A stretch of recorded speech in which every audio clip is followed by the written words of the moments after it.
ఉంటారు ఉండి తర్వాత ఏం చేస్తారంటే అందరు వచ్చి మళ్ళీ పెళ్ళి ఫంక్షన్కి వెళ్ళిపోతారు. అందరు అందరు వస్తే ఇక్కడ తీసుకుంటారు. అందరు అది వెళ్ళిపోతారు ఫంక్షన్ చక్క చేస్తే అందరు వెళ్ళిపోవచ్చు.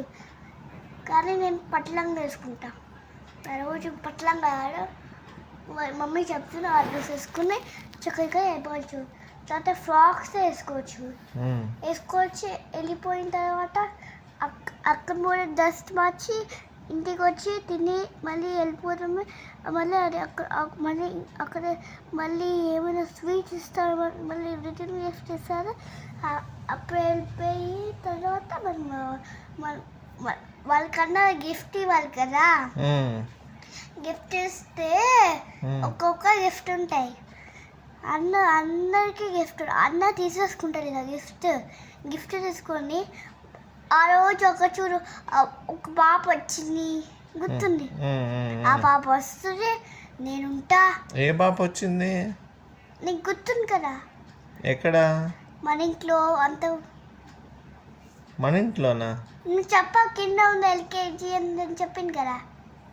కింద ఉంది ఎల్కేజీ అని ఎప్పుడు చెప్పానే? అప్పుడు గుర్తుంది కదా, ఆడిచ్చా బాబాయ్. అప్పుడు ఎప్పుడు కరెక్ట్గా చెప్పు. ఎక్కడికి వెళ్ళాం మనం చెప్పు. హోటల్కి వెళ్ళామా?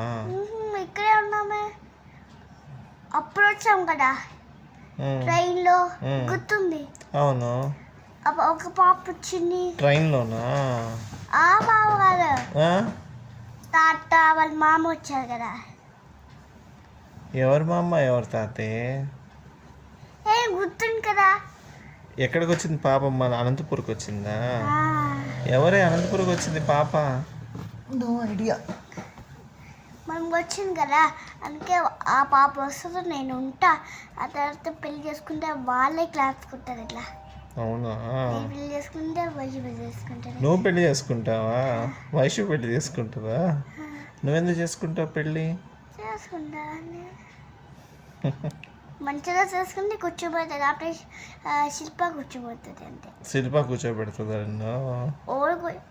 ఏదో వేసుకొని రాణి కూర్చోబెడుతుంది, శిల్ప కూర్చోబెడుతుంది. అవునా?